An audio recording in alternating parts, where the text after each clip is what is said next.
Hola, muchas gracias a todos y todas por estar acá y al Festival Aprender por la invitación. Y bueno, como recién decían, yo soy escritor, músico y hago clases en la universidad. Somos colegas con la Andrea en la USACH. Y también con Andrea hemos colaborado muchas veces desde la Universidad Católica, así que estamos entre colegas acá. Y tal como se dice en esa presentación, a mí me interesan muchas cosas. A veces eso se ve como un problema, yo creo que se puede convertir en una virtud, y lo que quiero compartir hoy día un poco es cómo he logrado combinar estos distintos intereses y cómo mi manera de aprendizaje está muy vinculada a esa dispersión, podríamos decir, esa dispersión de intereses que sin darme cuenta he ido desarrollando con los años. Em, y voy a partir hablando de una de las opciones más importantes que tomé en mi vida, que como la mayoría de las opciones importantes no me di cuenta que la, que la estaba haciendo. Y fue cuando niño, yo creo unos 5 o 6 años, comencé a jugar de manera obsesiva con los Legos. Supongo que todos conocen los Legos. Y en ese momento también había otro tipo de juego que eran los Playmobil. Que son como los dos tipos de juegos que existían, y yo claramente me interesé más por los Legos.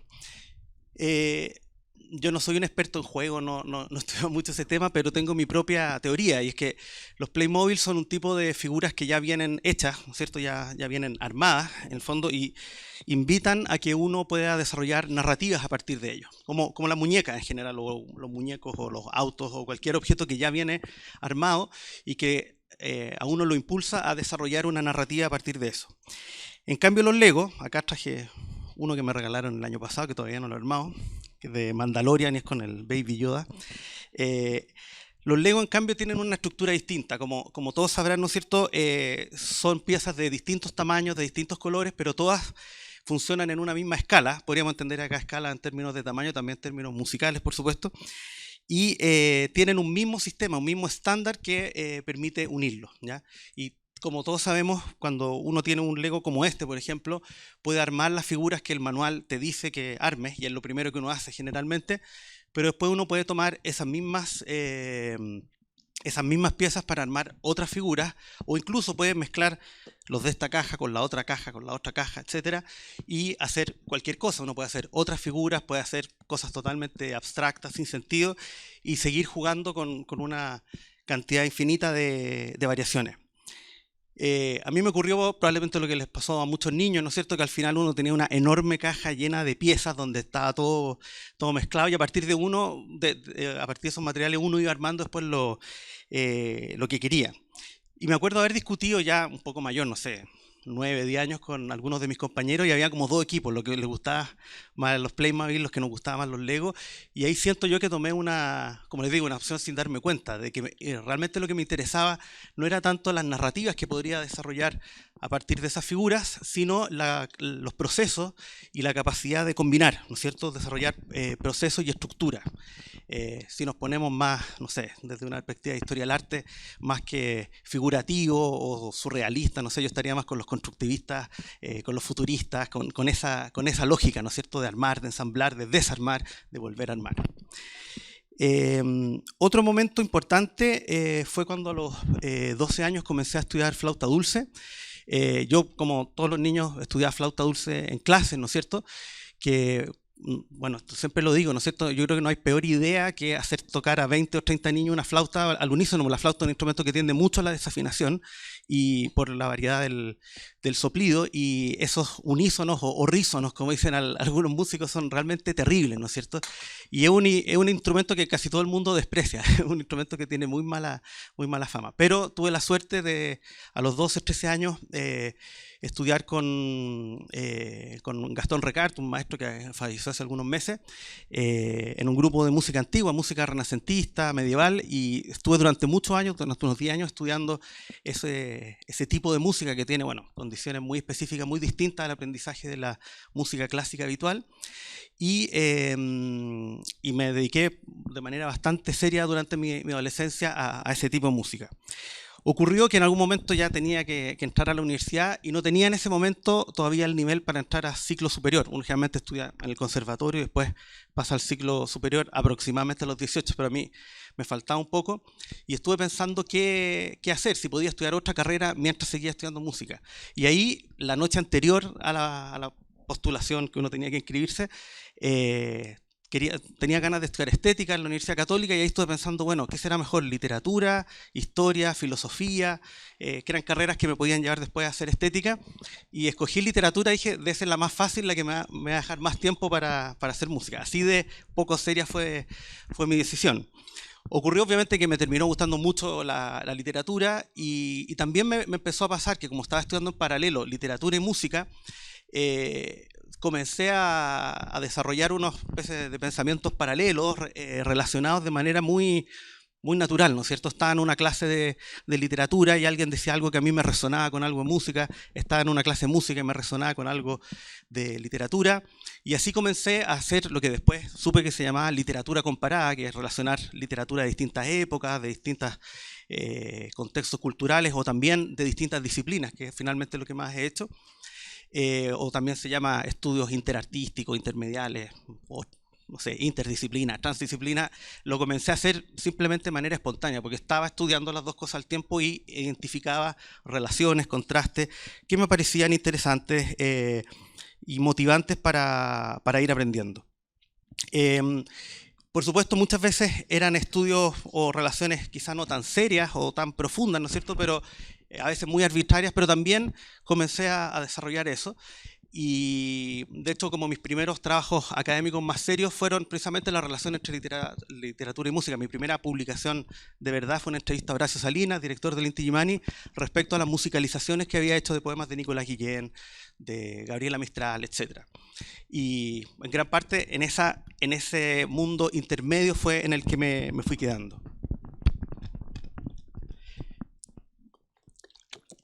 Por esos años también, a comienzos de la universidad, empecé a escribir y tuve una experiencia bien distinta a la mayoría de mis amigos poetas o escritores. Yo casi desde el comienzo escribía en computador y eso implicaba que podía trabajar con tipografía, podía trabajar el espacio de la página, ¿no es cierto?, de una manera mucho más flexible que lo que me permitía la escritura a mano, pero además eso me permitía hacer algo que después ha sido una de mis grandes pasiones, que es cortar y pegar, ¿ya? Como lo saben bien lo que lo hacen quienes trabajan en collage, ¿no es cierto? En mi caso, comencé a hacer eso con mi propia escritura. Uno de los primeros poemas que hice fue un poema en el que escribí varios versos y luego los combiné de 4 maneras distintas. Entonces era un poema que tenía 4 versiones posibles, ¿no es cierto?, 4 órdenes posibles que se podía leer de esas 4 maneras y que incluso dejaba la puerta abierta a que se pudieran hacer más combinaciones. Y después mi primer libro, que felizmente nunca fue publicado, porque es muy malo, pero me sigue gustando mucho el procedimiento con el que los que escribí. Durante un año estuve acumulando muchos versos sueltos, aforismos, notas, citas, también muchas citas, o alguien me mandaba una carta en papel en esa época, tomaba notas de algunas cosas, y junté, me acuerdo, cientos de fragmentos, y no sabía cómo darle forma. Entonces lo que hice fue hacer un documento con todos esos fragmentos, numerarlos, imprimirlos y después recortar las páginas, y en un verano en la casa de mis padres en el sur, en una superficie más o menos de este tamaño, fui armando el libro sobre la alfombra con alfileres. Iba poniendo los elementos, los movía para acá, los movía para allá, los hacía en otro lado. Eran 3 columnas, era la hoja en apaisado, entonces eran 3 columnas que se podía leer de distintas maneras, y ahí, por supuesto, es el tipo de cosas que uno se da cuenta 10, 20 años después, ¿no es cierto? Comencé a escribir poesía como jugar con Lego, de la misma manera, ¿no es cierto? Establecer esas relaciones, ver de qué manera se podían ir combinando. Cuando fueron pasando los años, se hacía más difícil mantener esta doble militancia. En términos profesionales me enfoqué ya más directamente por la academia y por la literatura, ¿no es cierto? Pero seguía siempre estudiando música, tocando en grupos. Muchas veces me dijeron, y eso me acuerdo, que me decídete por la literatura o por la música. Y yo, no, quiero seguir hasta donde sea posible manteniendo estos 2 grandes amores.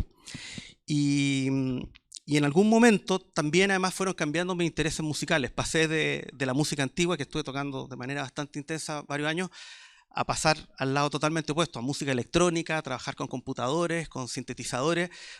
Pasé, ustedes saben, la flauta dulce es un instrumento monofónico, uno puede hacer solo una nota al mismo tiempo, hacer, no sé, en un programa uno puede trabajar con 32 pistas simultáneamente, con 28.000 efectos, y era pasar de una nota a 100 notas posibles simultáneamente. Fue bastante raro ese salto, no gradual, ¿no es cierto? Me pasé de una cosa al otro extremo.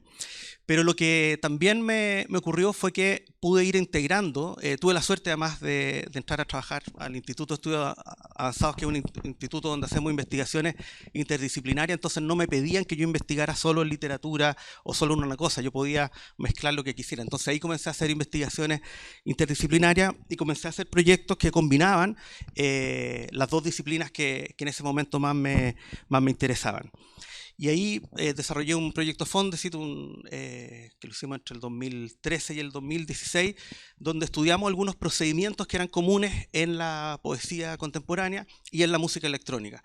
Por ejemplo, uno de los procedimientos más comunes es el sampling, ¿no es cierto? Que tú hablas, Raúl, de los samplers, de tomar un sonido que puede ser de otra canción, puede ser un beat de una canción, tomar no sé, un registro de la naturaleza o grabar un instrumento, y en la medida que uno pudiera ir juntando esos elementos en base a ciertas regularidades, por ejemplo, que todos tengan la misma duración, juntar los ritmos, los tempos o la armonía, ¿no es cierto? Uno podía literalmente mezclar cualquier cosa con cualquier cosa.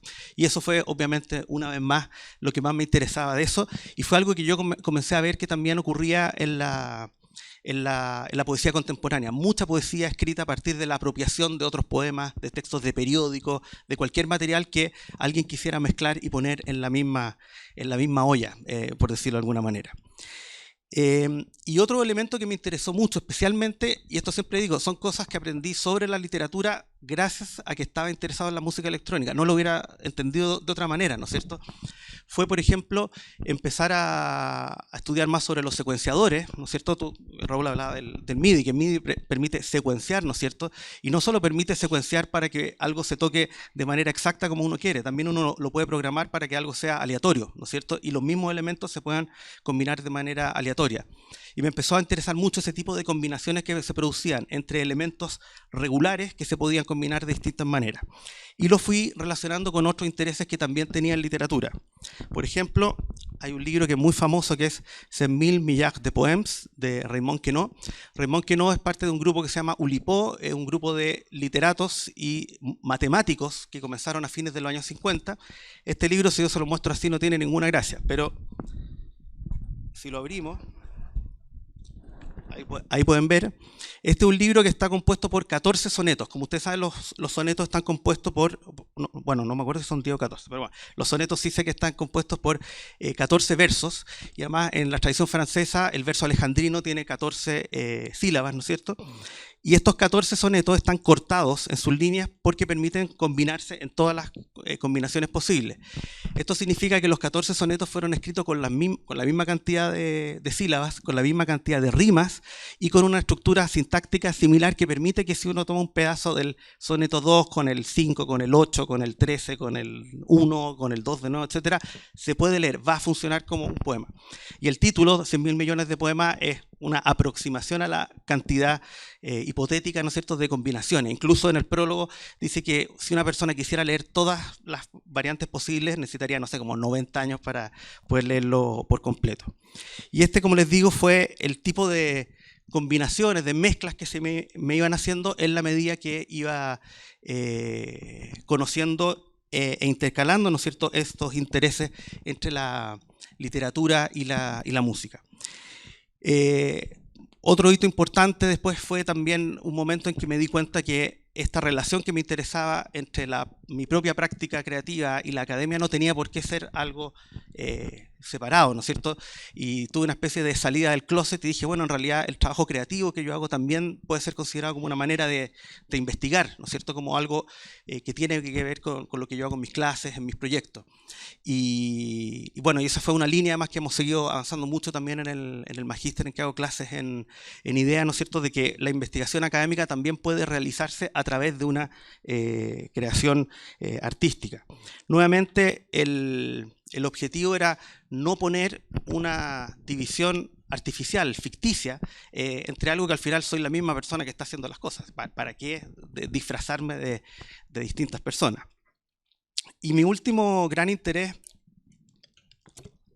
en la música y en este tipo de reflexiones tiene que ver con estos aparatitos que ven acá.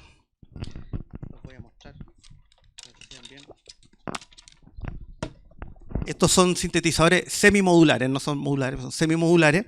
Y como pueden ver, tiene perillas y faders, igual que cualquier otro sintetizador, pero además tienen una serie de hoyitos, ¿no es cierto?, donde uno puede tomar lo que sale de aquí y ponerlo acá, y esto va a determinar una función aquí, otra función allá, o incluso, como tienen los mismos estándares, las mismas... los mismos formatos de funcionamiento, puede combinar lo que se está haciendo aquí con el que se está haciendo allá, y así miles y miles. Todos hemos visto esos sintetizadores llenos de cables, ¿no es cierto? Es una como sopa de tallarines, ¿no es cierto? Y lo que se está haciendo es que, a diferencia de un sintetizador normal que tiene todo cableado por dentro, acá es como que se descablea y uno propone una vez más, ¿no es cierto?, distintas combinaciones, distintas maneras de relacionar esas funciones. Y algo que me gusta mucho, uno puede tomar una función que, por ejemplo, es producir audio, pero puede ocupar esa función de un oscilador, por ejemplo, para alterar una variable de sonido, ¿no es cierto? O sea, puede darle distintas funciones a los mismos elementos. Es decir, nuevamente, esto se abre en un ámbito mucho mayor, ¿no es cierto?, de posibilidades, y pasa de ser un sistema cerrado donde hay una serie limitada de opciones a uno prácticamente infinito con todas las posibilidades que tiene uno de comparar uno y otro. Tiene otra característica importante, además, en los sintetizadores normales o más comerciales, ¿no es cierto?, uno tiene presets, hay sonidos, ¿no es cierto?, que están diseñados específicamente si uno quiere, no sé, pues que suene el piano del sintetizador de X7, que suenan todas las baladas, si meas cursi de los 80, bueno, pones el preset, no sé, número 10 y va a sonar ese mismo piano, ¿no es cierto? Acá, como esto no funciona de manera digital, es todo con electricidad, ¿no es cierto?, uno no puede presetear nada. Está todo simplemente, cada vez hay que partir de cero, de alguna manera. Y eso también es, obviamente, muy motivante. Cuando uno toca en vivo, por supuesto que se le olvida todo y un enreo, y a veces uno cablea todo y no suena. Tiene también esa parte accidental que es muy interesante. Bueno, y para ir terminando, porque ya creo que estamos bien con el tiempo, como les decía, a mí, aparte de estas cosas, hay muchas otras que me interesan mucho. Yo, en el doctorado y con los profesores con que estudié ahí en Barcelona, me interesé durante mucho tiempo en la mística, en los estudios sobre las distintas tradiciones místicas en Occidente, como la teología negativa, o en Oriente, como el sufismo, el budismo zen, etc. También, en paralelo, siempre me interesa mucho la cultura pop, me interesa la música pop, es la música que más escucho siempre. También me ha gustado mucho la televisión, la farándula, miles de cosas. Y nuevamente, durante mucho tiempo pensaba que eso debería estar separado, que debería ser como mi lado B. A mí siempre me ha cargado el concepto de lado B, porque yo digo, yo no tengo lado B, para mí son todos lado A, todo me interesa por igual.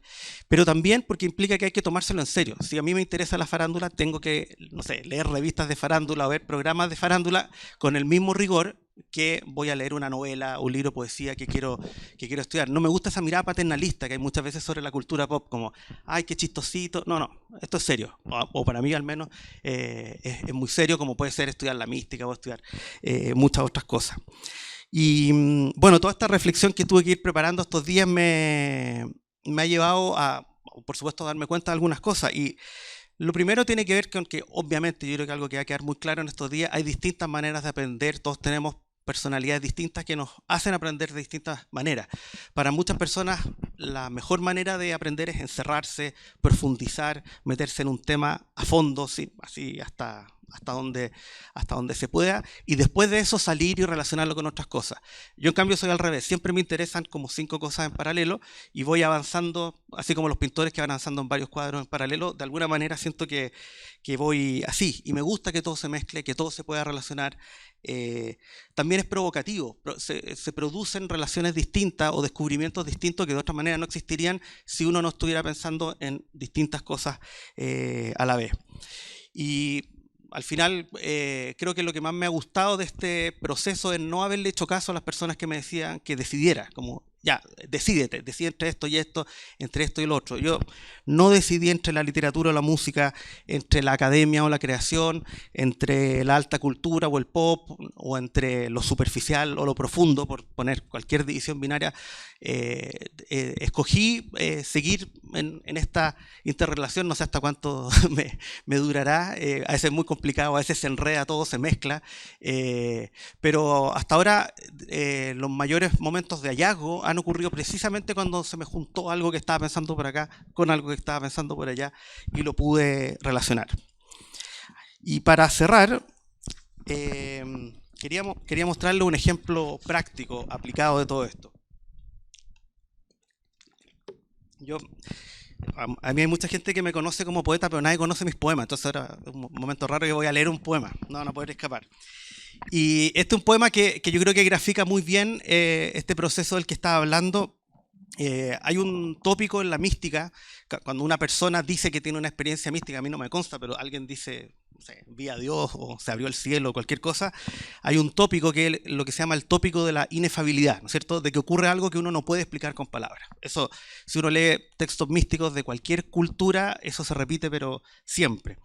Pero este tópico de la inefabilidad lo podemos encontrar en muchos espacios distintos, en muchas ocasiones distintas. Todos hemos tenido un momento que pasamos un susto o, no sé, estamos a punto de tener un accidente o estamos con una alegría inmensa, ¿no es cierto? Y decimos, no puedo explicar lo que me está pasando, esto es demasiado fuerte, demasiado triste, demasiado alegre, etcétera, y las palabras no me bastan. Y me empecé a dar cuenta, a mí me gusta mucho el fútbol y muchas veces después de los partidos de fútbol entrevistaban a algunos futbolistas y decían, es que no tengo palabras para explicar esto, etcétera. Y yo, con mi cabeza cableada media raro, decía, esto igual que los místicos, esto es totalmente igual que los místicos. Bueno, y me puse a escribir un poema, escribir entre comillas, porque lo que hice fue buscar en Google frases de deportistas de tenis, de fútbol, etcétera, en español y en inglés, que recurrieran a esta expresión, y lo que hice fue juntarla y armar un poema con todo eso. Es un sampleo, en el fondo, que secuencié, si lo pusiéramos en términos musicales. Antes de leerlo, les voy a contar una circunstancia muy chistosa que me ocurrió. Fui a Leeds hace algunos años. Leeds, hay una escuela de arte bien importante, me invitó un amigo ahí. Pero yo estaba muy contento de ir a Leeds porque ahí es donde estaba dirigiendo Marcelo Bielsa, que es uno de mis grandes mentores, estaba dirigiendo el equipo de fútbol.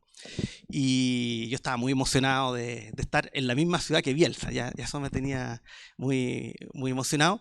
Lo hablé con mis amigos ingleses de la escuela de arte, nadie tenía idea ni quién era Bielsa, ni no tenía ni idea de nada. Pero me invitaron a una lectura de poesía y leí el poema que les voy a leer ahora, lo leí en inglés y le expliqué a mis amigos ingleses que yo estaba muy emocionado de estar en la ciudad de Leeds, donde estaba Marcelo Bielsa, que para mí Marcelo Bielsa era como San Juan de la Cruz, ¿no es cierto? El gran poeta místico español, que toda la sabiduría de Bielsa, que todos sabemos, a Bielsa no se le entiende nada, entonces igual que los místicos, ¿no es cierto? Que toda esa sabiduría yo sentía que ahora se iba a derramar sobre la ciudad de Leeds y bueno, se mataron de la risa, nadie entendió por qué yo estaba hablando de eso, pero algo chistoso que ocurrió fue que un periodista deportivo que le gustaba la poesía había ido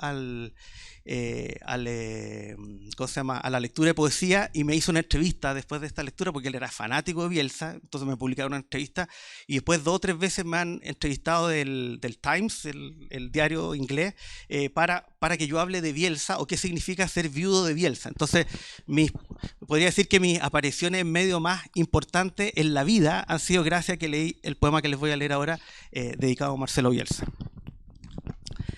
No hay palabras para expresar lo que siento. No hay palabras para expresar lo que siento en este momento. No hay palabras para expresar lo que se siente en este momento. No hay palabras para expresar este sentimiento. No hay palabras para definir este sentimiento. No hay palabras para definir esto. No hay palabras para definirlo. No hay palabras para describirlo. No hay palabras. No hay palabras para tanta emoción. No hay palabras para tanto orgullo. No hay palabras para tanto cariño. No hay palabras para tanta felicidad. No hay palabras para tanto agradecimiento. No hay palabras para este sentimiento. No puedo explicar este sentimiento. No puedo explicar lo que siento. No puedo explicar lo que estoy sintiendo. No puedo explicar lo que está ocurriendo. No puedo explicar lo que está pasando. No puedo explicar lo que pasa. No puedo explicar lo que me pasa. No puedo explicar lo que me pasa por la cabeza. Es imposible explicar lo que me pasa por la cabeza. Es imposible explicar lo que me pasa. Es imposible explicar lo que pasa. Es imposible explicar lo que está pasando. Es imposible explicar lo que nos está pasando. Es imposible explicar lo que estamos sintiendo. Es imposible explicar lo que estamos sintiendo con palabras. Es imposible explicarlo con palabras. No tengo palabras para explicarlo. No tengo palabras para describirlo. No tengo palabras para definirlo. No tengo palabras para expresarlo. No tengo palabras. No hay palabras. Muchas gracias.